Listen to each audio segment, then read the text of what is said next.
Mesdames, Messieurs, bonjour, Kwei. En ce début du mois de décembre, alors nous avons un premier invité. C'est tout un honneur que de le recevoir à Coconut Podcast. Il est agronome, mais également écrivain. Il va nous présenter son tout dernier livre, oui, un essai politique, La déshumanisation sociale d'Haïti. Un livre incroyable. Coconut Podcast a eu la chance de pouvoir feuilleter ce livre en primeur. Il sera disponible sur toutes les plateformes à partir du 10 décembre. Passez vos commandes sur le site de Coconut Podcast, notre boutique en ligne, ou autrement sur la boutique en ligne de l'éditeur, oui, les éditions Jacques Trouillot. C'est avec un immense plaisir que nous accueillons à Coconut Podcast, oui, ce fils de l'Artibonite et comme on dit bien, le penseur d'une génération. Alors je vous demande d'accueillir à Coconut Podcast Luc Enoch Joseph, messieurs, dames. Merci Alain, merci. Donc, c'est avec beaucoup d'honneur que tu m'as accueilli sur le plateau de Coconut Podcast. Ça fait longtemps que je rêve quand même de passer à cette émission. Donc, au lancement de mon livre, donc, que vous avez fait de la publicité pour ça durant toute la semaine, La déshumanisation sociale d'Haïti. Donc, c'est un livre normalement que je tiens parce que j'avais des ennuis de santé et que normalement mes amis m'avaient abandonné. On dit que je ne sais pas, donc ils m'ont pas appelé. Je voudrais échanger. Et puis je me suis dit, bon, je m'attelle avec mon bureau. Donc je me suis dit, je vais produire un document sur Haïti. Étant donné que l'environnement, le système économique à l'heure actuelle qui ne roule pas, le haut taux de chômage, donc je me suis dit, je vais écrire quelque chose qui a du punch sur tout ça. Donc, mais avant même de parler de ton livre, Luc Enoch, comme je pose à tous mes invités, en ces temps de confinement, déconfinement, crise sanitaire, comment as-tu vécu le tout sur le plan personnel et également sur le plan professionnel, toi qui es à la retraite, mais écrivain également. Alors, on aimerait t'entendre, Luc Enoch. Alors, je m'enferme dans mon bureau, j'achète beaucoup de livres qui m'intéressent, donc je les lus. Donc, c'est une manière de passer la pandémie, ouais. Ça veut dire puis, en lisant des livres. Ouais, je suis régulièrement les conférences de presse de M. Legault et Dr Aouda. Okay. Donc, les conférences de presse du Premier ministre, du Canada aussi, M. Justin Trudeau. Okay. Bon, j'écoute qu'est-ce qu'ils demandent et puis moi, je les suis. J'exécute textuellement qu'est-ce qu'ils ont demandé. Donc, jusqu'à présent, je suis là. OK, excellent. Donc, je passe à travers. Superbe, superbe. Et maintenant, on va rentrer dans une question quand même qui va intéresser beaucoup de nos internautes. On sait que notre écrivain agronome du paysanat de l'Artibonite, comme on se targue à bien te présenter, comment as-tu vécu ça, toi qui es d'un certain âge, les directives gouvernementales, vraiment étaient dans un sens afin de protéger nos aînés. Est-ce que toi, qui quand même aime bouger, qui aime sortir, aller faire tes emplettes, est-ce que tu as trouvé ça quand même difficile de marier directives gouvernementales avec ta vie de tous les jours, tes déplacements de tous les jours?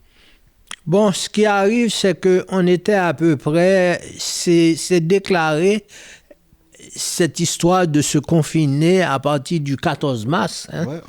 Donc, à partir du 14 mars, Donc, je fais beaucoup de petite agriculture dans ma cour. Ouais, ouais. Donc, je m'attelais quand même à acheter des grains.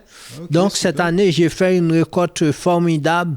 Donc, surtout les haricots et les tomates. Donc, Superbe. ouais. Donc, je passe mon temps à travers. Tu t'occupes, comme on dit. Ouais, Tu as ouais, trouvé ouais. une manière de t'occuper. Ça, c'est incroyable. Luc Enoch.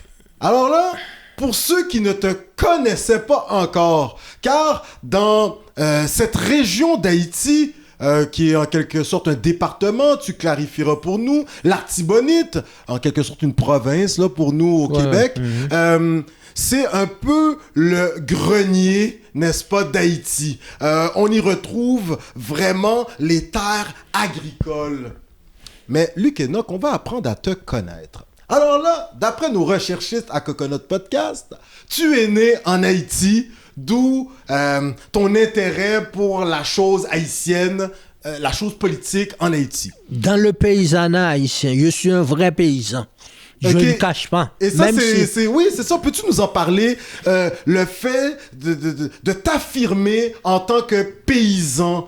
Il me semble que c'est quelque chose d'intéressant. Peux-tu développer un peu?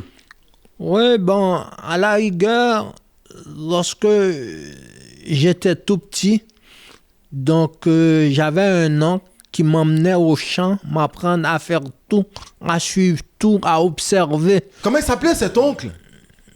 C'est Joseph. Ok, excellent. Mhm. Donc, lui, il me montrait tout.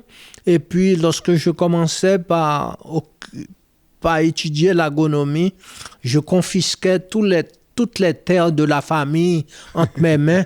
Donc, je produisais du maïs, Oui, mais c'est de que, l'haricot. d'après nos recherchistes, votre maman possédait beaucoup de terres Ouais. agricoles. Ouais. Ça lui avait été donné par Sa mère. sa mère. D'accord, ok, Et d'accord. puis le papa aussi avait beaucoup de terres, mais ces terres-là étaient en canne à sucre parce que lui, il produisait beaucoup de sirop de canne. Donc les jours de marché, mercredi, samedi, les gens s'alignaient pour acheter leur sirop et aller vendre au marché.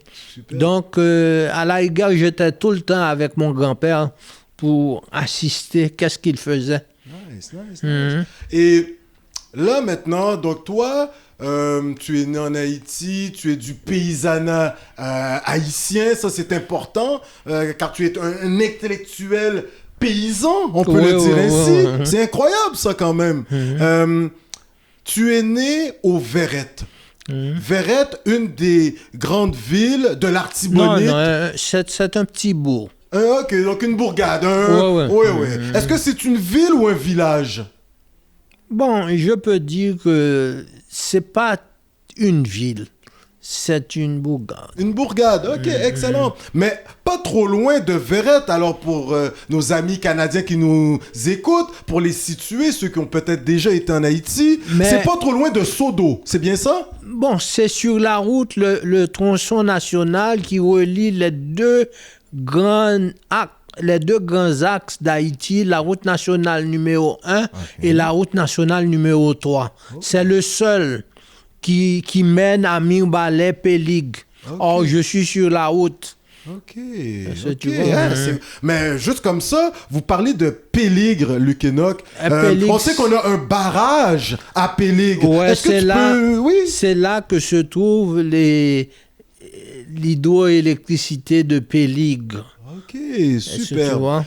Et là maintenant, tu vas quand même te former à Verrette, tu fais du théâtre d'après ce qu'on entend, tu es arbitre au foot, le soccer. Ça quand même c'est intéressant. Tu participes dans les cercles littéraires. Dès ton jeune âge, les livres, tu es attiré. Peux-tu nous dire d'où ça vient cet intérêt pour Non, les livres? il y avait 4 leaders, jeunes leaders à Verrette qui essayaient de réunir les jeunes à l'école du Massé Estimé chez les frères de l'institution chrétienne. Bon, 2-3 fois par semaine. Donc, pour les inculquer les notions de théâtre et les notions de bien parler en public. Est-ce que tu vois? Donc, ces jeunes-là étaient d'une brillance formidable. D'ailleurs, à l'heure actuelle, si tu vois le curriculum vitae, c'est impressionnant. Ce sont des gars qui ont été étudiés en Allemagne. Okay. Il y en a qui dirigent qui sont doyens de faculté en Haïti. Okay. Est-ce que tu vois? Donc, c'est des gars qui ne badinaient pas avec... On t'a tourné autour de ces gens-là. Alors, tu vas quand même t'inspirer de ces derniers?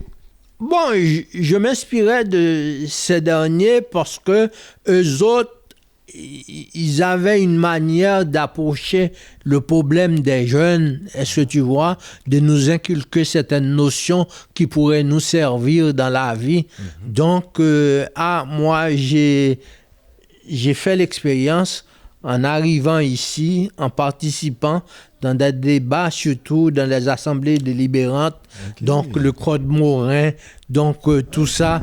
Donc, ça m'a permis de faire face facilement avec ces notions-là. Donc, je me suis dit, c'est grâce à ces jeunes-là. J'en ai remarqué un qui est médecin. Okay. Il avait étudié en Allemagne. Donc, je l'ai vu sur Internet, sur Facebook, cette semaine. Okay. Il paraît qu'il a écrit un livre et puis il a apporté une critique sur des organisations haïtiennes. Donc, mais une question pour toi, Luc Enoch. Est-ce que... Parce qu'on dit que tu viens de cette cuvée penseur d'une génération. Aujourd'hui, beaucoup de ses collègues qui étaient dans la bourgade, moi je vais bien dire une ville, à Verrette, ils ont écrit des livres. Est-ce qu'aujourd'hui, c'est une petite compétition entre vous à qui sortira le meilleur livre? Non, c'est parce que nous venons d'une ville, d'un bourg, qui donne le meilleur président d'Haïti du massé estimé. Ah, c'est vrai. Un noiriste. Ok, d'accord. Donc, c'est avant Duvalier. Ben, c'est ça. Donc, les hommes de 46. Okay. Donc, ce monsieur-là, il a fait pour Haïti. Donc, ça, là, c'est inestimable. C'est inestimable ce qu'il a fait. Okay. Donc alors, partout en Haïti, on te parle de ce monsieur-là. Pourquoi les gens qui accèdent au pouvoir en Haïti ne peuvent pas faire comme lui? Okay. Est-ce que tu vois? Donc, on a toujours cette chose-là dans le sang, dans la tête. Donc, okay. Disant qu'on vient de Verrette, on appelle cité des intellectuels. Donc, alors, on essaie de tenir cette flambée de très haute. OK, donc, mais je prends la balle au bon, Luc Enoch. Tu dis que monsieur président estimé, ça a été peut-être pour toi le plus grand président qu'Haïti ait connu, noiriste, défendant le paysan, entre autres. OK, mais on écoutait à cette émission phare de Radio Métropole en Haïti, Télémétropole, cet historien, Monsieur Soukar. Ah, Michel Soukar. Oui, lui, il affirmait il y a à peine quelques jours que pour lui, son plus grand homme d'État en Haïti, c'était Henri Christophe. Henri Christophe avait un projet pour la nation. Oui, il avait des façons de faire un peu des fois violentes, je dirais, mais il a été ce premier qui a doté les Noirs d'un empire. La première grande construction faite en Amérique par des Noirs, là, je veux dire, ça a été... le projet a été porté, entre autres, par Henri Christophe. Est-ce que tu aimerais un peu rebondir à notre historien, M. Soukar, là-dessus? Non, je ne veux pas entrer en conflit avec M.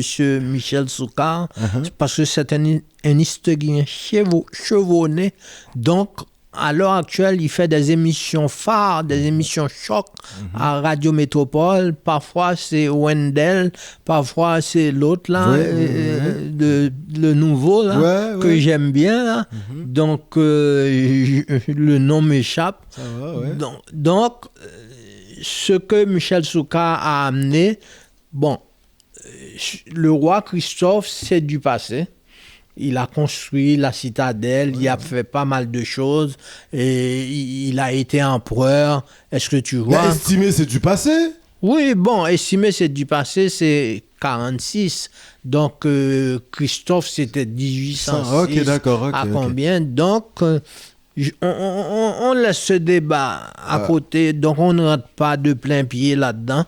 Donc, alors, Luc Enoch, on sait que toute personne vivant dans le milieu rural, à un certain moment, va être appelée, comme au Québec, à quitter sa région là, de naissance, si on veut, pour aller dans le centre urbain, la métropole, la grande ville, afin de poursuivre les études. On sait qu'en Haïti, vous avez ce principe, ce système scolaire, réto, philo. Pourrais-tu nous en parler? Est-ce que tu vas faire ces niveaux d'études en région, dans l'Artibonite, ou tu vas quitter pour Port-au-Prince? Et par la suite, qu'est-ce qui va te pousser à vouloir partir, découvrir l'outre-mer? Est-ce que c'est le régime qui empêchait des gens comme toi, très intellectuels, de parler? On t'écoute. Ce sont en fait des moyens financiers. Parce qu'il n'y avait pas d'école secondaire, il y en avait jusqu'à 4e. Est-ce que tu vois? Pour continuer les études, il faut aller à Port-au-Prince. Or, de là étant, donc on peut continuer certaines études, donc jusqu'où tes parents peuvent te pousser. Est-ce que tu vois? Donc, c'est de là qu'on laisse le coin pour aller ailleurs. Donc, ouais. Et lorsque tu arrives en Haïti, il y a un concept qui est intéressant. Alors là, maintenant, tu habites en ville, tu fais les études à la capitale, mais ta maman, d'après les recherches, elle s'appelait Madame Aura, n'est-ce pas? Non, Altesse Clément. Altesse Clément, son petit nom Aura, n'est-ce pas? Ouais. Altesse Clément. Les parents envoyaient des vivres, n'est-ce pas? Puisqu'elle a plusieurs terres, elle a des gens qui travaillent les terres pour elle, elle en récolte pas mal de vivres. Et là, maintenant, il y a ce concept. Est-ce que quand vous êtes en ville, vous attendez les rations? Ouais. Est-ce que vous êtes fébrile? Est-ce qu'il y a des moments où il vous manque de quoi manger? On t'écoute, Luc Enoch. Non, parce que il y a des autobus, des camions qui font le trajet vers Port-au-Prince. Donc, tous les 15 jours, on doit te ravitailler, t'envoyer des vivres à Port-au-Prince. Donc, tu as un peu de tout, de la confiture jusqu'au cassave. Donc, est-ce qu'il y avait un peu de mamba aussi? Oui. D'accord. Donc, riz, pois, tout ça. Donc, de toute manière, tu dépenses à Port-au-Prince seulement l'argent pour la viande. Mais on dit intellectuel, concours Luc Enoch Joseph. Est-ce que tu compte cuit manger? Bon, écoutez, j'étais dans une maison à 5 gars de mon âge. Et ils avaient à peu près 14, 15, 16 ans. Mais avant d'aller à Port-au-Prince, ma mère me l'a toujours dit, Port-au-Prince, tu vas en guerre parce que tu n'as pas à te ravitailler dans les champs pour manger. Est-ce que tu vois, il n'y a rien. Donc, toute la nourriture doit venir de la province. Donc, à ce moment-là, tous les 15 jours, j'y allais à la station principale où que les camions rentrent de Verrette à Port-au-Prince. Donc, j'allais récupérer en taxi mes provisions. Ok, super. Mais je cuisinais aussi. Nice. Est-ce que tu vois? Mais ça a été très dur cuisiner. Tu vas en cours et puis il faut préparer la nourriture avant de partir pour manger. Bon, c'est comme c'est la vie d'ici de Montréal. Ok, super.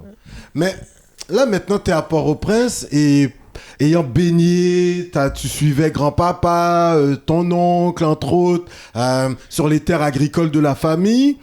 À quel moment tu vas te dire, ouais, moi, je veux devenir agronome? À quel moment ça va passer dans ta tête? Et là, maintenant, écoute, on regardait ton CV. Écoute, incroyable. Tu as fait des recherches, même des rapports et tout, sur la stabulation des vaches laitières. Tu sais, ça, c'est quand même incroyable. Peux-tu nous parler à quel moment tu décides de devenir... Non, c'est l'endroit où que j'avais fait mon stage à l'hôpital Albert Schweitzer. Okay. Il y avait les vaches laitières qui se stabilisaient. Donc, et, la stabulation, oui. Oui, donc, à ce moment-là, qu'est-ce qui arrivait? Il n'y avait pas de drainage pour drainer les purins des vaches et les matières fécales qui se mélangeaient. Donc, à un certain moment de la durée, l'ammoniac se dégageait dans l'atmosphère. On ne pouvait pas vivre. Donc, à ce moment-là, je me suis dit, bon, tu t'es penché sur la question. Je vais présenter ma mémoire sur... ton mémoire, mon mémoire sur la stabilisation des vaches laitières et ses conséquences sur l'environnement. Ça, c'est dans mon premier livre que j'ai... Ouais, bah c'est ça, on va en parler dans quelques instants, mais on peut déjà en parler maintenant. C'est que tu as quand même écrit un premier livre. On va en dans quelques instants. Haïti, trajectoire tragique. À quand le correctif politique. Ça a été paru en 2005 aux éditions Bookman. Incroyable. Et je pense que, écoute, le livre... Ça a été très bien reçu. Très bien reçu. Mais, Luc Enoch, là, tu termines les études en agronomie. On sait que tu vas faire tout un parcours en Haïti où que tu vas vraiment travailler les terres de maman. J'étais l'un des plus grands producteurs de pommes de terre en Haïti. Cette terre-là, je l'avais récupérée à terre nette, à 1200 mètres d'altitude, parce qu'il faut beaucoup de fraîcheur et les hauteurs pour produire des pommes de terre en Haïti. Ok, super. Donc, incroyable, tout un parcours, Luc Enoch. Écoute, je pense qu'on va te réinviter pour une autre entrevue. Il ne reste pas énormément de temps, mais on a quand même du temps devant nous. Luc Enoch, pendant tes études, tu vis cette période des Duvalier, hein? Cette dictature. Mais toi, tu vas quitter même avant Jean-Claude. La raison pour laquelle tu vas vouloir quitter pour l'outre-mer, bon, les questions financières, mais est-ce que c'était cette impossibilité de pouvoir s'exprimer dans un régime dit plutôt contraignant, dictatorial? On t'écoute, Luc Enoch. À un certain moment, tu vas quitter, tu vas venir au Canada, tu vas y rencontrer ta femme, tu vas y avoir tes enfants, mais... Quelle raison tu quittes? Est-ce que c'est le régime des Duvalier qui fait en sorte qu'il y en avait marre là pour un jeune comme toi avec plein de potentiel et d'avenir? Et pourquoi le Canada, pas les États-Unis ou la France? Est-ce que c'est parce que tu avais entendu parler en bien du Canada? On t'écoute. En réalité, c'est parlant bien du Canada que je suis venu ici, mais j'avais des velléités pour les écritures. Or, puisqu'on était limité en Haïti, donc la parole n'est pas donnée très facilement. Donc je me suis dit, bon, dans un pays avancé où il y a les droits humains, on pouvait s'exprimer très facilement. Alors je me suis dit, bon, écoutez, il n'y a pas d'autre choix que de venir au Canada et puis étudier encore, me perfectionner. Super. Et à partir de ce moment-là, je vais pouvoir... En fait... Vive ta vie. Mais tu vas quand même faire des études incroyables. On sait que tu fais un DEC au cégep de l'Assomption, en archives médicales. Ensuite, tu vas faire un baccalauréat en économie, ici à l'UQAM. Non, pas en économie, concentration économie, mais c'est en relations industrielles. En relations industrielles, en RI, qu'on appelle aujourd'hui. Également, tu décroches un papier à la London School of Economy. Luc Enoch, en allant chercher tous ces papiers, tu te formes, mais on sent que tu as quitté Haïti vers la fin des années 70, mi-70, là, d'après les recherches. Mais tu as quand même cet amour de la nation, de la patrie. Tu vas quand même faire un retour en Haïti au milieu des années 80, là, suite au départ des Duvalier, et tu vas vouloir aller changer ton chez-toi. Tu vas même y organiser des olympiades pour les jeunes. Tu vas y ouvrir des petits cinémas afin d'offrir aux jeunes des films que des fois ils n'étaient pas en Haïti à ce moment.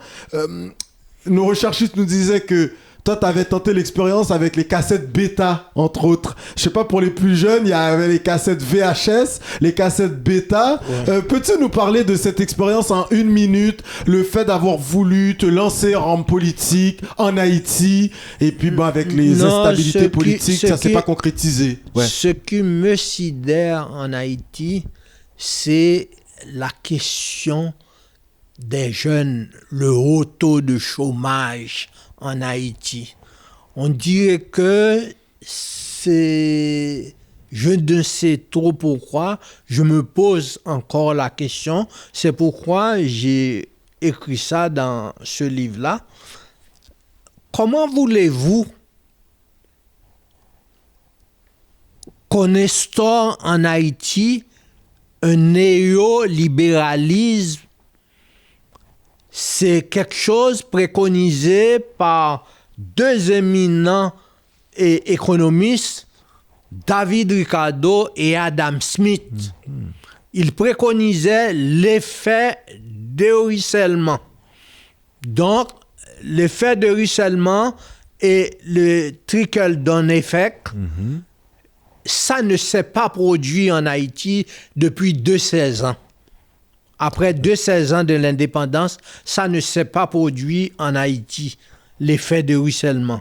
Ils avaient dit que le fait qu'il y a le fait qu'il y a des gens qui en ont de l'argent, par l'effet même qu'ils ont de l'argent, à un certain moment de la durée, l'argent va se ruisseler sur les pauvres. Mais en réalité, lorsque tu regardes dans tous les horizons, tu vois qu'il y a pas mal de choses qui ne sont pas produites.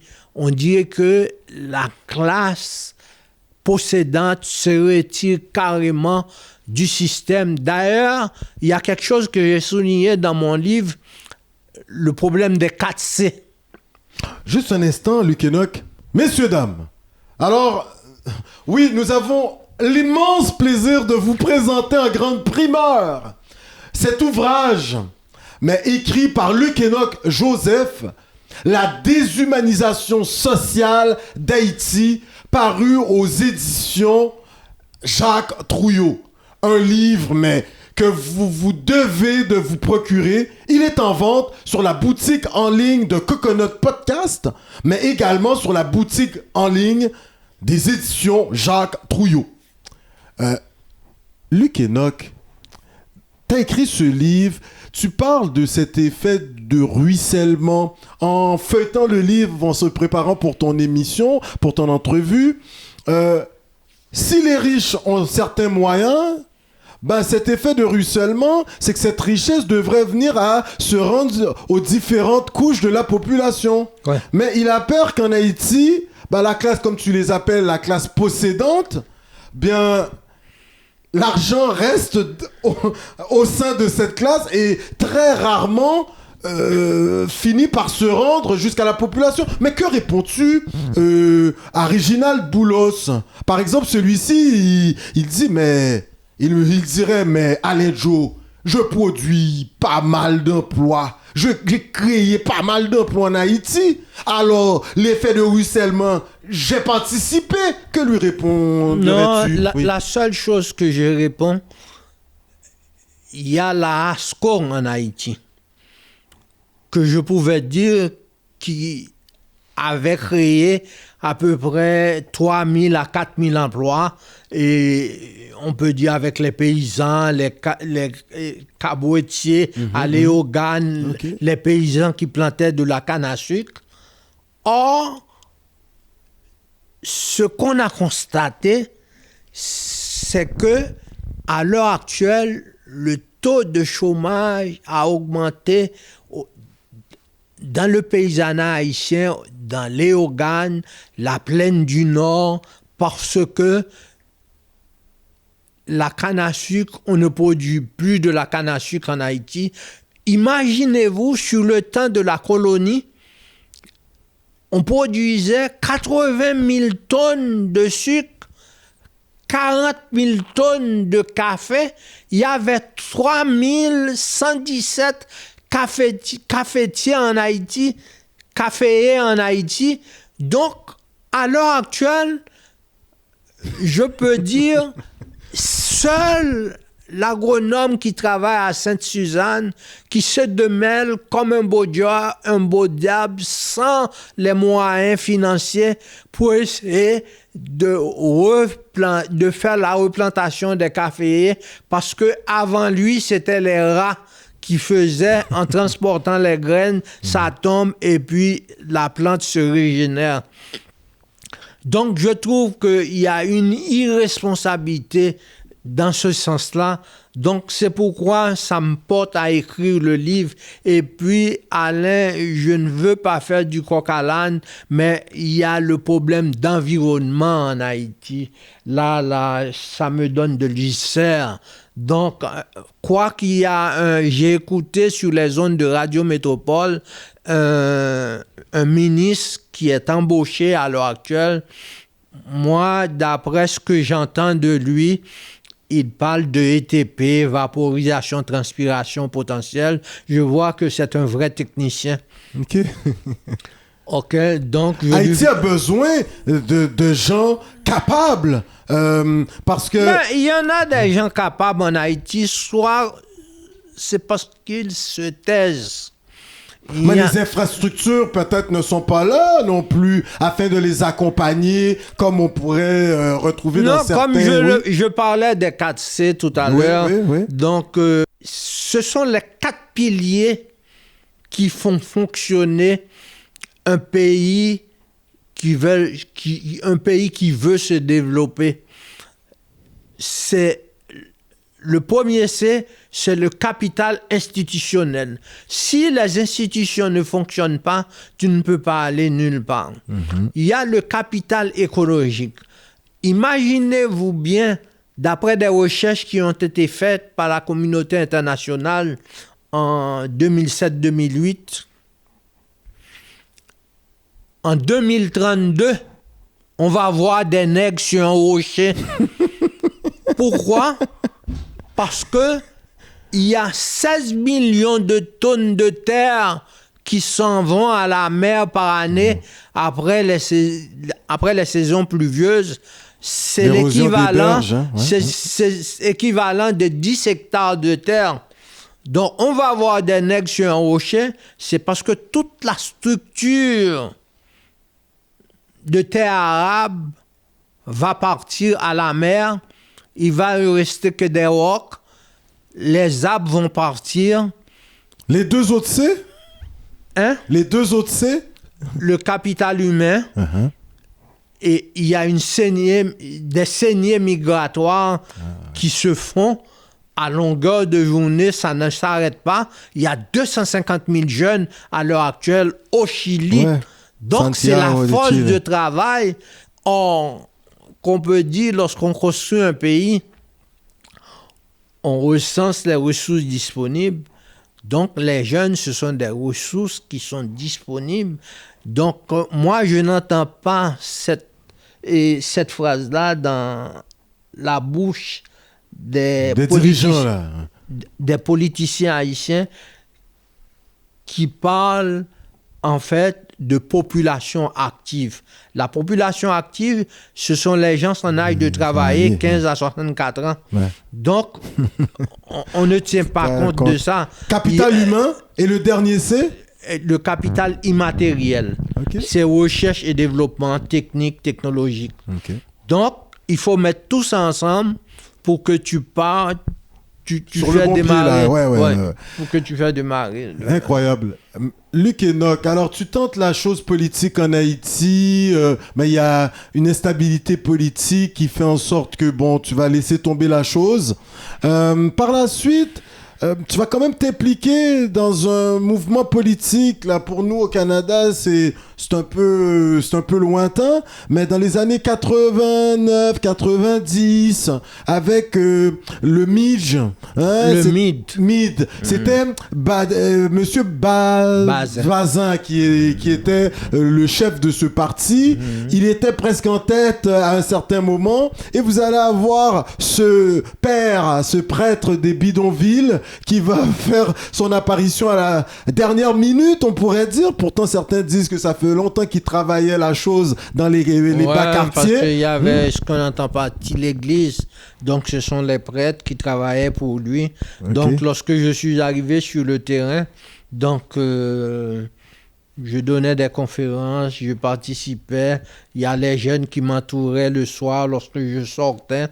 Donc, écoutez, ça n'a pas... Mais il représentait quand même Jean-Bertrand Aristide à cette époque. C'est pour ça qu'il va battre Monsieur Bazin quand même. Bazin, c'était un peu le monsieur veston, cravate. On disait qu'il était un peu loin de la population, mais c'était le gars qui était le plus technicien, qui était vraiment ferré là en certains domaines, même à l'international. Il était très connu et respecté. Mais vous avez Jean-Bertrand Aristide qui fait son apparition. Il va connaître 2 coups d'État. Son discours à l'emporte-pièce, si nous gangou, nous qu'on côté pour n'aller, frigideb, éléphant blanc, nous qu'on côté lié, c'est des trucs incroyables. Il est venu à Montréal, moi je me rappelle, j'étais tout petit, on l'écoutait à TVA peut-être ou TQS, je sais pas. Haïti par Saint-Domingue, et puis là il chantait des trucs quand même à l'emporte-pièce. Il y a quand même eu pas mal de gens de la diaspora qui ont suivi son discours. Je vais enlever l'eau de ta bouche parce que normalement, j'ai pris l'ultime précaution de traiter ce chapitre, l'idéologie lavalassienne. Ok, on va laisser les gens aller lire le livre quand même. Mais Luc Enoch, on voit passer... Il y a une succession de présidents là, suite au départ des Duvalier. Haïti n'a pas réussi véritablement à connaître une stabilité politique. En 2005, même avant le tremblement de terre, là, tu sais, tu vas écrire ce livre qui va faire choc dans les milieux un peu d'intellectuels. Ouais. C'est un livre choc. Parce que à l'heure actuelle, le paysanat haïtien est détruit depuis la destruction du cheptel porcin en Haïti. Donc les paysans utilisaient les porcs créoles. C'était juste, par exemple, pour un mariage, pour envoyer leurs enfants à l'école. Mais de complicité avec l'international, ils ont détruit le cheptel porcin en introduisant les cochons grimelles qu'on appelle la variété Lai White. Je pense que tu en traites dans ton livre là, quand même, la variété Lai White. Donc tout ça là, donc ils vont lire amplement ma réflexion sur en ce sens-là. Sur la destruction du cheptel porcin en Haïti.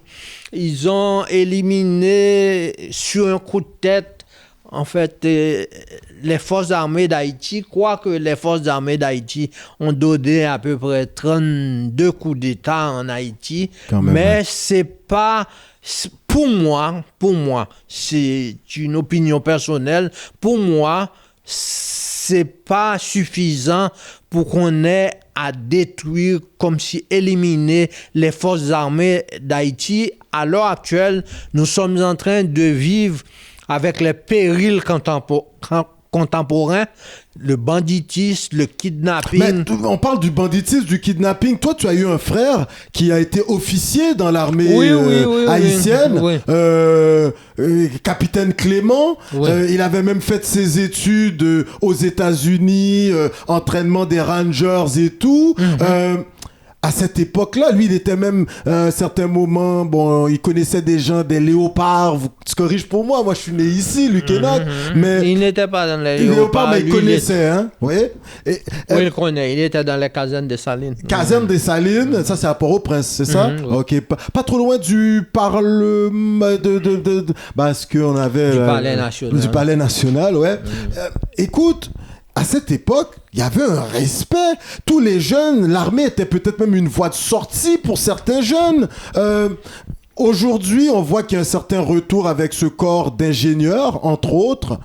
Mais Luc Enoch, On va même vous connaître en Haïti. Après ton livre 2005, il y a des gens qui disent, ouais, ben, ils voient la vie avec des lunettes assez foncées. Ils n'entrevoient pas un avenir certain pour Haïti. Mais là, on est 15 ans après la sortie du premier livre. Et puis là, aujourd'hui, tu nous arrives avec celui-ci. Ben là, le titre, il est encore plus, comme on dit en québécois, il fesse dans le dash. Nos amis en Haïti, Monsieur Gon, titre la choc, d'accord? Je dois traduire les Kenok. La déshumanisation sociale d'Haïti. Ça veut dire 15 ans après, ben toi, tu en fais un constat, mais là, alors là, c'est que l'Haïtien qui est en Amérique, le père et mère des droits de l'homme, hein? Première république d'esclaves à s'affranchir. Toute personne, je pense que c'est sous Henri Christophe d'ailleurs, Monsieur Soukar nous apprenait, toute personne qui franchissait le sol haïtien était fait homme libre, n'est-ce pas? Aujourd'hui, tu te dis, mais l'haïtien, comme on voit ce qui se passe, une jeune fille qu'on a pris, je ne sais qu'est-ce qu'on a, je pense qu'on l'a violée, par la suite on a déposé les restes de son corps sur des amas de fatras. Mais Luc Enoch, est-ce qu'aujourd'hui l'haïtien, l'haïtienne a perdu son humanité, a perdu son humanisme? Parce que ce titre-là, c'est un titre choc. Ouais, on a perdu notre humanisme. Donc, Alain, lorsqu'on regarde ce qui se passe dans le paysanat haïtien, donc, le paysan haïtien ne vit à l'heure actuelle que de 125 $ haïtiens par année. Est-ce que tu vois? Donc, c'est grave ce qui se passe. Et à l'heure actuelle, je ne vois pas de progrès en termes de plan pour faire passer et pour faire remonter la production nationale. Il y a quand même des implantations de production nationale à... Les maquiladoras, c'est dans le nord, non? Non, pas dans le nord. Oui, dans le nord. Ouais. Et il y a Léogane aussi. Moi, ce que je reproche, c'est que les responsables, à l'heure actuelle, ne font absolument rien. Il y a à peu près 13 000 hectares de terre à Grand Bassin, dans le nord-ouest. 13 000 hectares, là-dedans, on a utilisé seulement que 2000, on a mis en valeur 2000. Là-dedans, il y a le sénateur Jacques Sauverjean qui a utilisé 77 hectares suivant une interview qu'il a donnée à Radio Métropole. Il a utilisé 77 hectares de terre pour faire de riz. Mais 77 hectares, c'est beaucoup de terrain. Donc, imaginez-vous, si on avait mis en valeur les 13 000 hectares, on aurait pu avoir beaucoup de nourriture pour les Haïtiens. Mais il y a une peur en Haïti.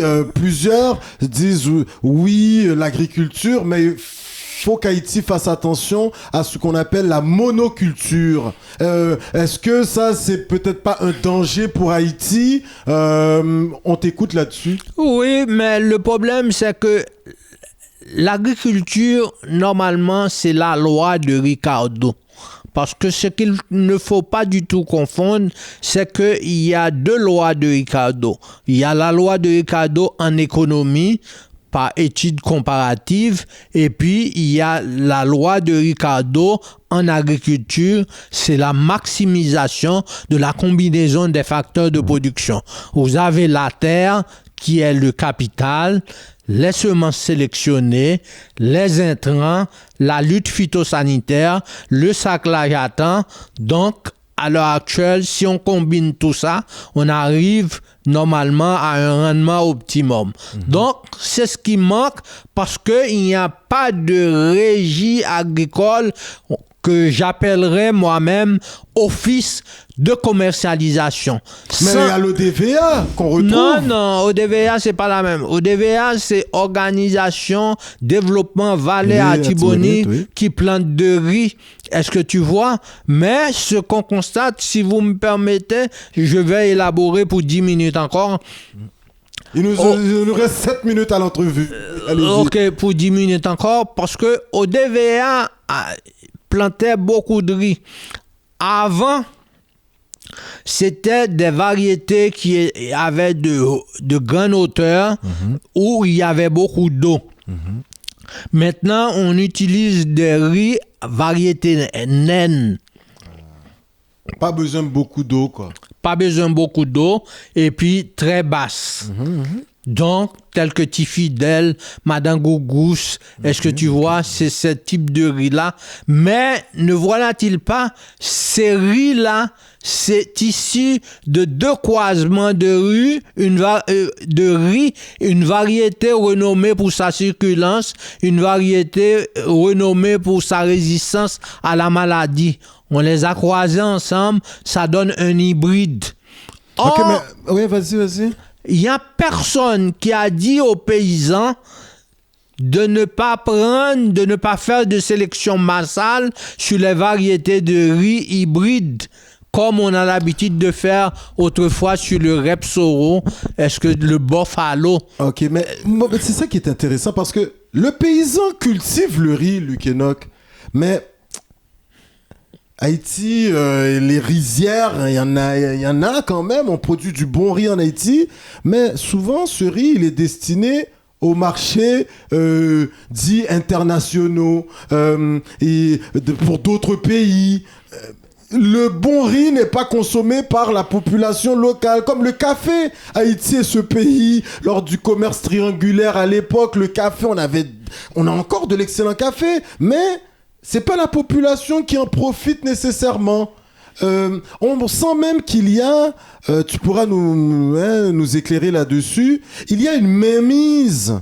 Il y a un certain, ici, on dirait, il y a un contrôle, il y a un monopole sur l'industrie du riz en Haïti. Donc on dit que c'est 5 familles qui sont responsables de fournir de riz à Haïti. Ils achètent ça sur le plan international et puis ils vont vendre ça, le riz en Haïti. Mais moi, je trouve qu'il manque d'inspecteurs ou les PhD de la faculté d'agronomie n'ont pas réagi.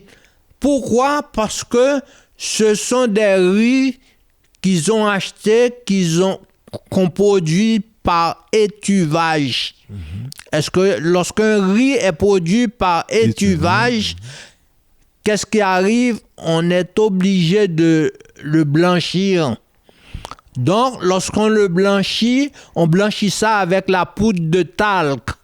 Il y a des résidus de sulfate de cuivre qu'on rencontre là-dedans. Donc, ça va affecter la santé. Donc, ça rentre dans la chaîne alimentaire.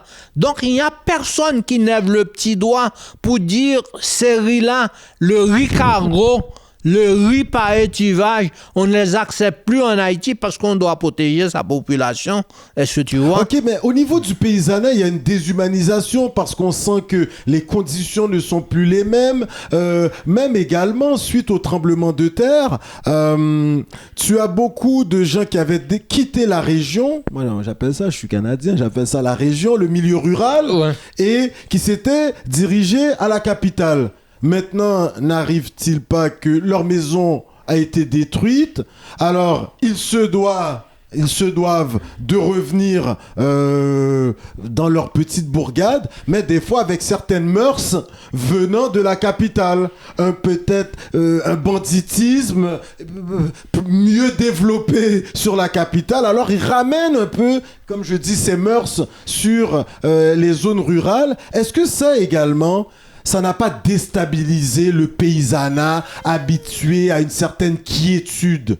On t'écoute. Non, ça parce que je ne veux pas rester juste sur le volet agricole. Il y a d'autres problèmes en Haïti, mais quand même très intéressant parce qu'il y a très peu de gens, Luc Enoch, qui adresse la problématique du monde agricole en Haïti. Ça, là, je tiens à te dire chapeau là-dessus. Ouais. Mais au niveau social, est-ce qu'il n'y a pas un dérèglement au niveau des manières de faire jadis? Aujourd'hui, il y a un retour de l'urbain en zone rurale avec tous les problèmes qui peuvent s'accompagner. On t'écoute. Oui, c'est parce que normalement, lorsqu'on constate, donc je veux prendre Port-au-Prince, par exemple. Il y a 5 bidonvilles qui ceinturent la ville de Port-au-Prince. Or, à partir de ces 5 bidonvilles, on ne rend compte que des chercheurs d'emploi venant des zones rurales. Est-ce que tu vois? Donc, les gens sont délaissés le secteur rural, le secteur agricole, pour venir chercher un mieux-être à Port-au-Prince, et tandis qu'ils ne trouvent pas, parce qu'il n'y a pas beaucoup d'entreprises à grande capacité, des entreprises de masse en Haïti. Donc, fait que je peux dire, tu peux compter sur les doigts une entreprise qui peut produire, qui peut donner de l'emploi à 2000 personnes, et c'est pourquoi les gens s'en vont ailleurs, tu vois. Donc, mais je tiens à suggérer aux responsables haïtiens de pencher sur office de commercialisation, parce que si vous voulez faire une agriculture intensive, l'absence de régie agricole, de office de commercialisation, vous ne pouvez pas y arriver. Pourquoi? Parce que si l'agriculture, c'est la loi de Ricardo, c'est la maximisation de la combinaison des facteurs de production, un hectare de terre, pour labourer un hectare de terre à l'heure actuelle, c'est $1000 haïtiens présentement. Acheter des engrais venant de l'extérieur, les semences sélectionnées, donc la lutte phytosanitaire, ça coûte excessivement cher à la production agricole présentement. Donc ça prend des régies agricoles pour dire que le paysan a dépensé tant d'argent, qu'on appelle ça par ça, le coût potentiel de production, pour amener de la semence à la récolte. Donc, il va falloir qu'il y ait quelqu'un qui calcule tout ça pour le paysan, pour dire que à partir de la récolte, la nourriture, la marmite va se vendre à tant de prix, ouais. Tant de prix. Mais ce qui arrive, c'est que j'insiste dans mon livre, j'ai noté ça, depuis à peu près 64 ans, 65 ans, la marmite est fausse. La marmite qu'on achète des grains entre les mains des paysans en Haïti, ouais. La marmite de 5 livres équivaut à une marmite de 7 livres et demi. Est-ce que ça, c'est quelque chose à jeter un coup d'œil par tous ceux qui postulent la présidence en Haïti ou dans une équipe qui veut accéder au pouvoir en Haïti? La marmite est fausse parce qu'on pille systématiquement le paysan en Haïti. Parce que moi, je vendais à l'intérieur de ces marmites-là aussi. J'ai regardé qu'est-ce qui se passe. C'est pas un gars qui parle dans l'air, parce que moi, j'ai vécu ça en Haïti. Est-ce que tu vois? Donc, écoute, Luc Enoch, ton plaidoyer pour le monde agricole, pour le paysanat haïtien. Alors là, moi, j'invite tous ceux qui postulent aux plus hautes fonctions de l'État haïtien. Écoutez, messieurs, dames, si vous voulez devenir présidente ou président de la République d'Haïti, vous devez de lire La déshumanisation sociale d'Haïti. Luc Enoch, l'émission tire à sa fin, l'entrevue tire à sa fin. Maintenant, moi, j'aimerais quand même qu'on fasse un peu un lien. Moi, je suis issu de cette diaspora, né à l'étranger, d'origine haïtienne. On constate que sur le plan identitaire, Haïti, il a toujours eu ses difficultés. Les gens du sud d'une telle couleur, les gens du nord d'une telle couleur, les classes sociales sont très présentes. Tu viens du milieu rural, c'est nèg la ville, ou c'est moun en dehors. C'est comme ça qu'ils disent ça là en Haïti. Mais il y a également ces Haïtiens vivant à l'étranger. À un certain moment, quand Kouyote dit, bon, nous Haïtiens, nous c'est diaspora et l'autre bon ap vive. La double nationalité, j'aimerais t'entendre. Également, est-ce que ton titre, la déshumanisation, moi je mettrais un petit truc après, est-ce que c'est une déshumanisation de l'haïtien avec un grand H? Tu sais, là... Est-ce qu'on a perdu certains repères, même nous étant à l'étranger, parce qu'on n'a pas réussi à influencer ou influer suffisamment le cours de l'histoire de notre pays? J'aimerais t'entendre là-dessus. La déshumanisation sociale part aussi par exemple, des grandes villes d'Haïti qui coulent sous le poids démographique. Est-ce que tu vois?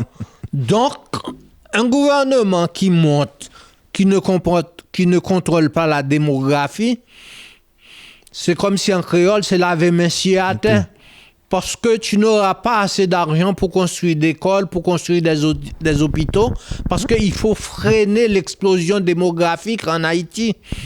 L'impunité en rafale, Luc Enoch, il nous reste plus de temps. L'impunité en Haïti, le système de justice complètement absent, défaillant.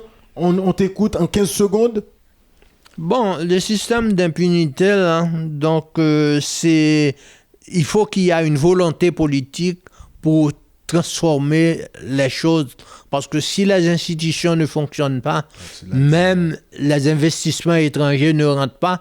Vous imaginez quelqu'un qui sort du Canada ou des États-Unis avec $1 milliard pour aller investir en Haïti sans avoir une garantie que son argent est protégé.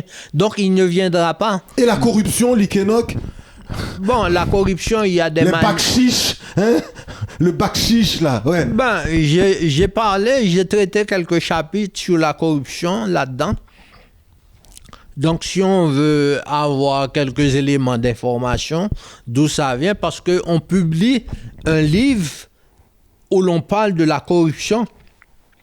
C'est à Hambourg, en Allemagne, où que Peter Egin, donc c'est le directeur, qui publie chaque année des livres sur la corruption. Si la corruption fait rage dans un pays, on met le nom de la personne qui est le plus grand... corrompu ou corrupteur. Corrupteur. Écoutez, nous allons poser la question du club des amis à notre agronome écrivain du paysanat haïtien. C'est ainsi qu'il se définit. Luc Enoch. Alors là, tu as écrit un super bouquin. Rapidement, en 5 secondes, ce qui a été le plus difficile pendant que tu rédigeais ce livre. Tu as commencé quelques mois avant la pandémie, n'est-ce pas? On sait que tu avais eu quelques ennuis, soucis de santé. Aujourd'hui, on te sent mais en pleine forme.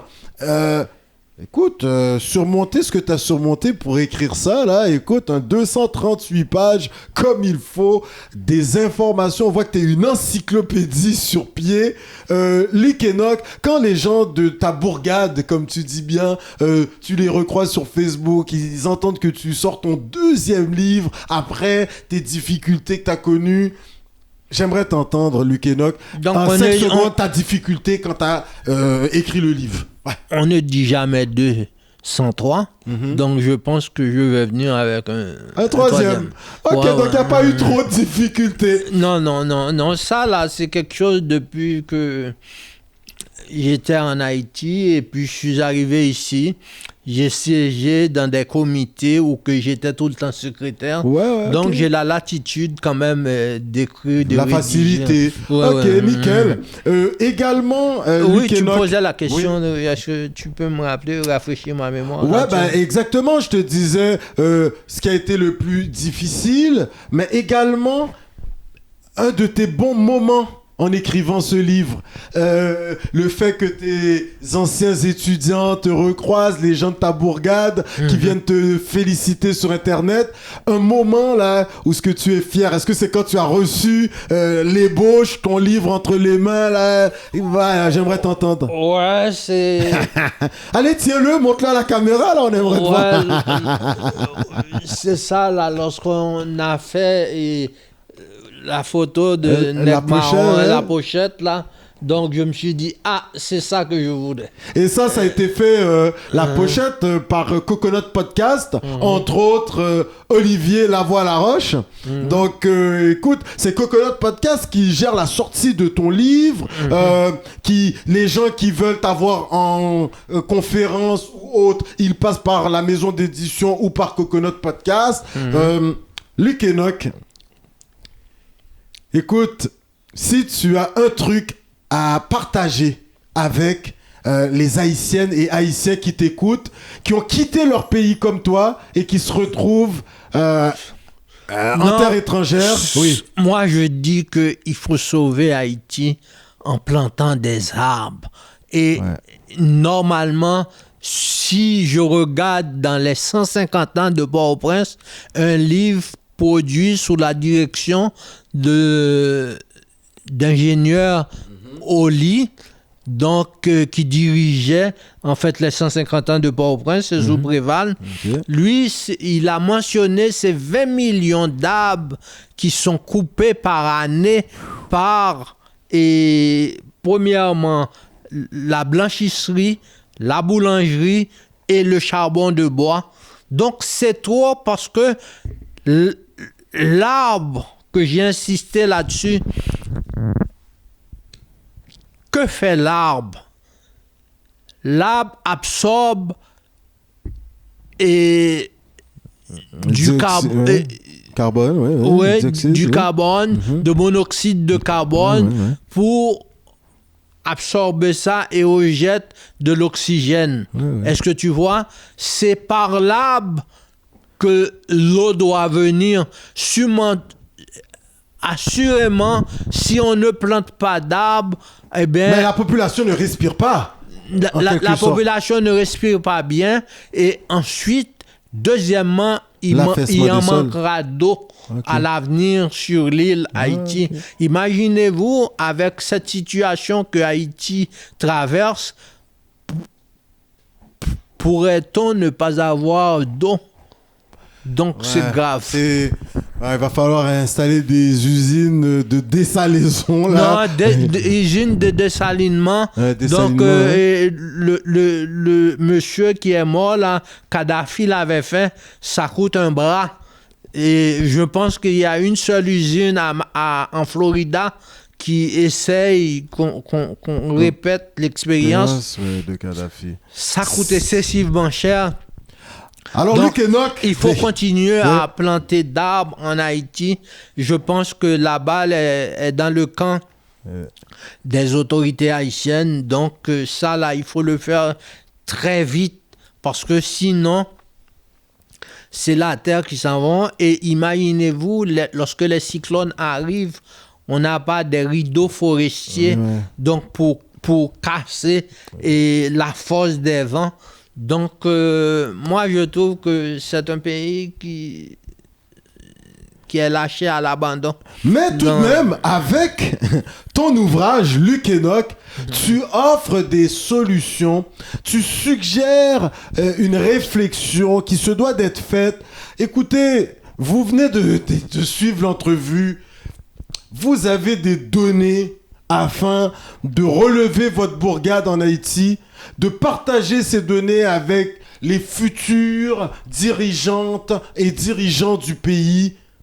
Luc Enoch, on tient à te remercier, mais véritablement, tu as produit un truc incroyable. Ouais.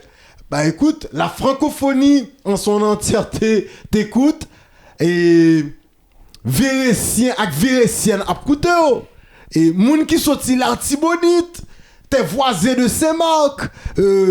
Écoute, De le Marchand, de Québec Salines, t'écoute. de Petite Rivière, de l'Artibonite. Ouais, petite rivière de l'Artibonite. Est-ce que c'est là que le palais Oui. au 3...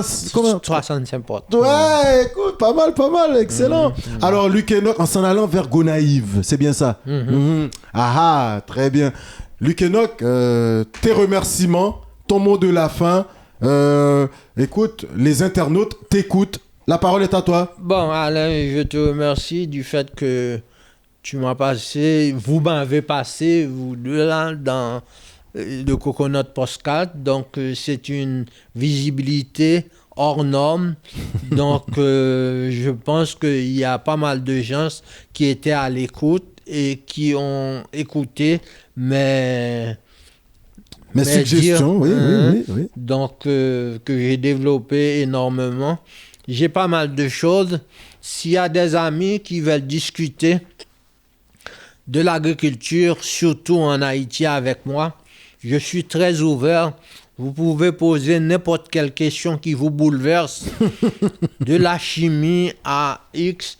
Est-ce que tu vois, donc planter des arbres à l'heure actuelle, c'est l'idéal à l'heure actuelle dans l'agriculture parce que les feuilles d'arbres sont très importantes pour faire... La photosynthèse, Non, pour faire produire les plantes, donc planter des fleurs dans les jardins la aussi. pollinisation. Ouais, la pollinisation. Donc, les arbres, c'est important.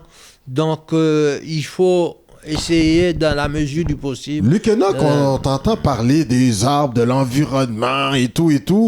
Est-ce que dans un avenir lointain, dans un avenir très rapproché, dans un avenir quelconque, on risque de te voir candidat pour le Parti vert du Canada avec Anami Paul? Non, le fait que j'ai des ennuis de santé, à l'heure actuelle, j'ai pas l'intention de me plonger dans ces activités-là.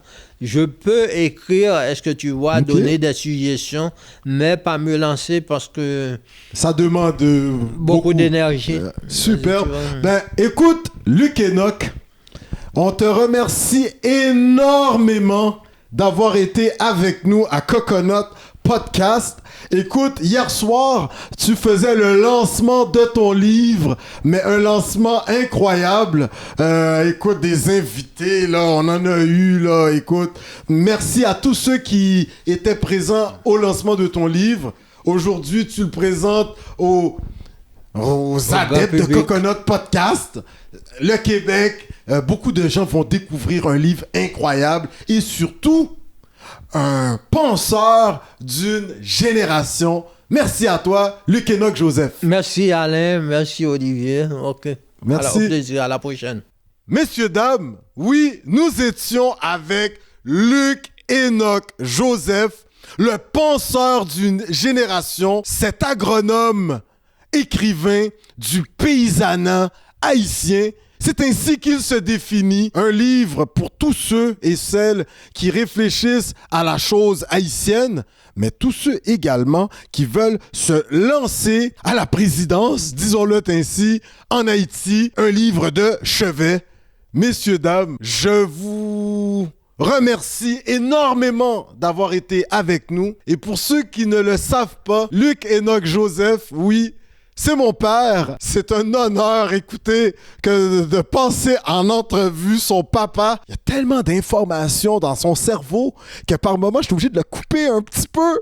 Mais je vais l'inviter de nouveau. J'échange toujours avec lui sur les invités, sur les sujets sur lesquels on discute lors des entrevues à Coconut Podcast. Écoutez, mon fan numéro 1, son deuxième livre, après tout ce qu'il a vécu. Yo, monsieur, sont real. Et puis comme on dit en créole, petit Tigre, c'est Tigre. Alors, on vous remercie, messieurs, dames. Je suis vraiment content de ce moment-là et pouvoir interviewer son papa à son émission. C'est incroyable. Là, pour la fête des mères, je vais interviewer ma maman parce que je veux pas faire de jaloux. Alors, messieurs, dames, on vous remercie d'avoir été avec nous à cette émission incroyable. Ça va passer à l'histoire. Recevoir son père à son émission, Luc Enoch Joseph, la déshumanisation sociale d'Haïti, paru aux éditions Jacques Trouillot. Écoutez, comme à l'accoutumée, je vous dis à la semaine prochaine, même heure, même poste, sur les ondes de Coconut Podcast. Et comme je vous dis en langue autochtone, Niawen! Merci! À la prochaine!